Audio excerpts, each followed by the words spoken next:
దేవుని నామమునకు మహిమ కలుగును గాక. దేవుడు ఈరోజు మనకిస్తున్న వాగ్దానము కీర్తనల గ్రంథము 32వ కీర్తన 8వ వచనం. మీ యందు దృష్టి ఉంచి మీకు ఆలోచన చెప్పేదను.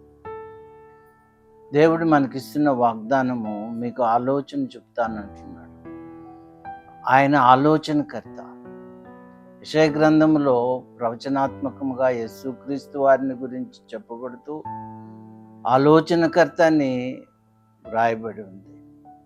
యేసుక్రీస్తు వారు, ప్రభువైన యేసుక్రీస్తు వారు మనకు ఆలోచనకర్తగా ఉన్నారు. మనకు ఆలోచనకర్త కావాలి.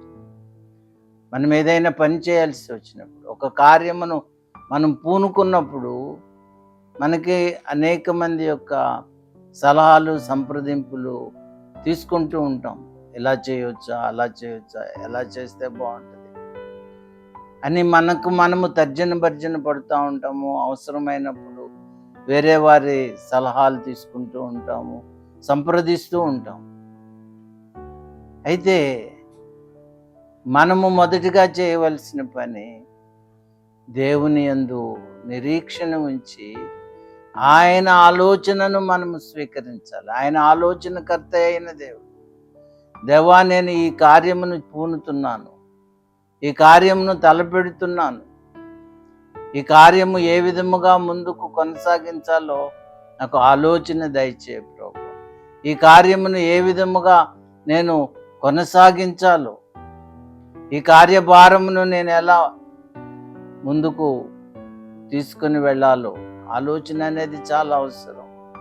ఆలోచన లేకుండా పనులు చేసినప్పుడు మనం చాలా సమస్యలు ఎదుర్కొంటూ ఉంటాం, చాలా ఇబ్బందులు ఎదుర్కొంటూ ఉంటాం. కాబట్టి ఒక పని చేసేటప్పుడు ముందుగా మనం ఆలోచన చేయాలి. మనకు చక్కని ఆలోచన కలుగు చేసేది దేవుడే.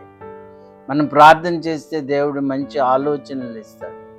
మనం నడవలసిన మార్గము ఆయన మనకు తెలియచేస్తాడు. అప్పుడు మనం ఏ పని చేసినా, ఏ కార్యం తలపెట్టినా దానిలో దేవుడు మనకి జయమునిస్తాడు. కాబట్టి దేవుడు మనకు ఆలోచనకర్త అని మనం గుర్తెరిగి ఆయన యందు విశ్వాసం ఉంచి ఆయన ప్రార్థన చేద్దాం. ఆయన మనకు ఆలోచన చెప్తాడు. దేవా, నీకు వందనాలు ప్రభువా, మాకు ఆలోచనకర్తగా ఉన్నందుకు వందనాలు. మా పనుల భారం అంతటిలో మీ ఆలోచన చొప్పున మమ్మల్ని నడిపించమని యేసు నామంలో ప్రార్థిస్తున్నాను తండ్రి. ఆమేన్.